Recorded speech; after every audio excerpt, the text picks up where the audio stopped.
Okay, guys, And I see getting that ready we to just stream the went live. meeting. Getting Okay. ready to stream the meeting. I'll let you know as soon Perfect. as it's live. John is Okay. here, Thanks, by the way. Brian.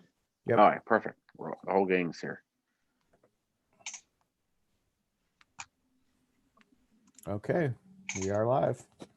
Thank you, Brian. Would like to call the Elyria Water Pollution Control Board meeting to order on Wednesday, October 7th, 2020 at 8:33 a.m. And board member roll call, Terry Corzan, Here. Daryl Farkas, Here. Margaret O'Brien, Here. John Schneider, Here. and absent is Dave Oakes. Did I miss anyone on the roll call? Moving on, others present, no one except for our wonderful IT department of Brian. Moving on to D, approval of minutes. Everyone was given the meeting minutes of the September 2nd, 2020 minutes or meeting. Does anyone have any discussion or amendments needed on those minutes? If not, I'd entertain a motion. I'll make a motion. Motion's been made I'll second. and seconded. Any discussion on the motion? Hearing none, all those in favor signify by saying aye. Aye. All those opposed? Ayes have it. Moving on to old business. And we have one item for dental users, one-time certification. Okay, thank you, Mr. Firestein. Just to let the board know, the rule that was promulgated by USCPA for dental users back in 2017 is now effective as of July 14th this year. All dental users have to certify to this department with a form that we sent to them several times as to whether or not they have an amalgam separator, who's going to maintain it, what the model number of the separator is, whether or not they place or remove amalgam fillings. There are 5 dental users that still have not sent that certification to us. That is due on October 12th. Shane Derricott, the procurement supervisor, went out and hand delivered another copy of these forms to those dental users yesterday. And we are giving them every opportunity to get them back to us by October 12th, even to the point that they can call us when it's done and we will go out and pick it up. We had one of the 5 actually filled it out while he was there yesterday and handed it back to him. So just letting the board know that we have a cover letter in there basically stating that if they fail to get that back to us by October 12th, they are in violation of a federal rule. So we're doing everything we can to make sure that doesn't happen. Again, we sent these out to them several times, and the vast majority did send them back. We're just waiting for these now 4 stragglers to return the certification form, and I'll update the board next month on how that goes. Perfect. Thank you so much. Anyone have any questions for Mr. Corzan on the dental users one-time certification?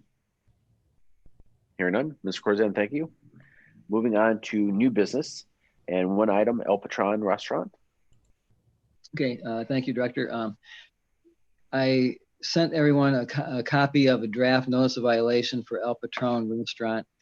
We did an inspection out there, just a routine grease trap inspection recently, and while we were there, an employee actually came out the back door and dumped a bucket of mop water onto the ground. So to us, it seemed like, I mean, he didn't seem to be unnerved about the fact that we were there. I'm sure he had no idea who we were, but to us, it seems like this apparently might be regular practice. We also found that grease was spilled on the ground around the waste grease bin. The lids to the waste grease bin and the trash dumpsters were open. They're supposed to be closed at all times. The trash dumpster was overfilled, so I doubt they could have closed the lid if they wanted to. But we also found the grease had been poured into a catch basin on the east side of the restaurant near the grease trap. And it was dripping out of the outlet pipe. Thankfully, the catch basin is sumped, So I would say 99.9% of the grease was retained in the grease trap, or the grease trap, I'm sorry, the catch basin.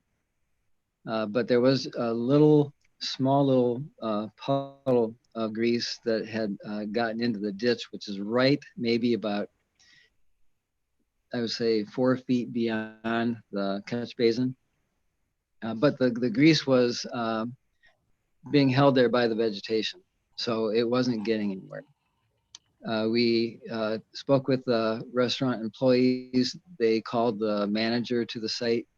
Once I showed him everything that was going on, he immediately called a contractor to get it all cleaned up and taken care of.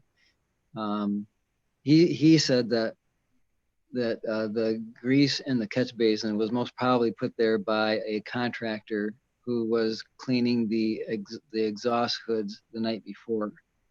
So being that we didn't see who put the stuff there and whatever, and what he said could be possible.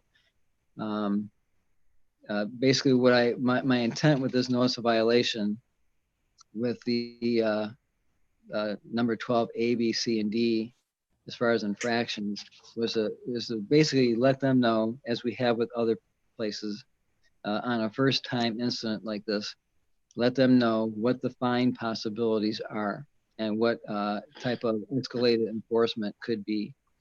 So on page 2 at the bottom starts the list of fines that we could do with this incident, and basically it ends up being $600 in fines.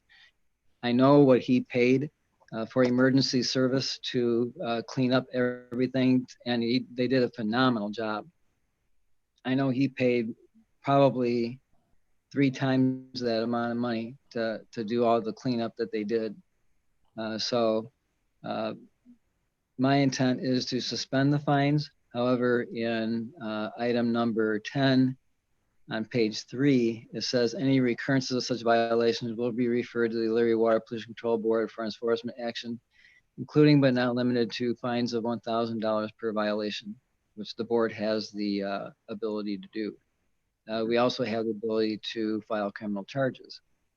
So if this it meets to the satisfaction of the rest of the board, I will mail this out certified. I have a question for you, Terry. Is this their first offense? Yes. And I've also put him under notice on page 3, number 8. They shall put in place procedures and policies that will prevent recurrence of the above described violations, including but not limited to employee and contractor training. So letting the management know that they are responsible even for their contractors. I have no issue with the letter being sent out. And then when we send the letter out, how often do we do follow-up visits to make sure that they are complying with what they should be doing? Like if they get a first-time offense. They are on a every week inspection list at this point. Okay. And that will continue for quite some time. Anytime we have instances like this, our pretreatment inspectors are out and about every day. So it's nothing for them to swing by and just check things out, make sure that everything's still going well. And if we see anything contrary to everything going well, I will certainly let the board know. I appreciate that. We look forward to the update next month to see, hopefully they're on the right track and this is just a one-time mishap and they learn their lesson and we can move forward. So does the board have any questions or concerns on this? Seeing none, Mr. Corzan, thank you. That is the only item for new business. Moving on to to item G, other miscellaneous business, and there's none. But does anyone have anything for the board to discuss this morning? I guess I could bring up one item which just popped in my head now. I should have put it on the agenda because it's something that's been consuming a great deal of my time. But just to let the board know that our NPDES permit that allows us to discharge the clean water back to the river from the plant we received the final draft proposed permit from Ohio EPA.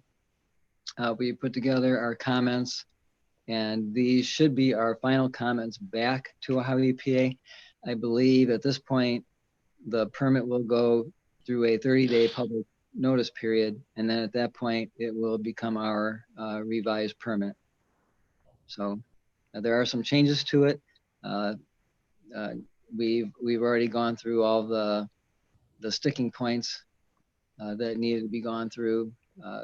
So we're gearing up for abiding by this new permit, which does have some tighter limits. Okay.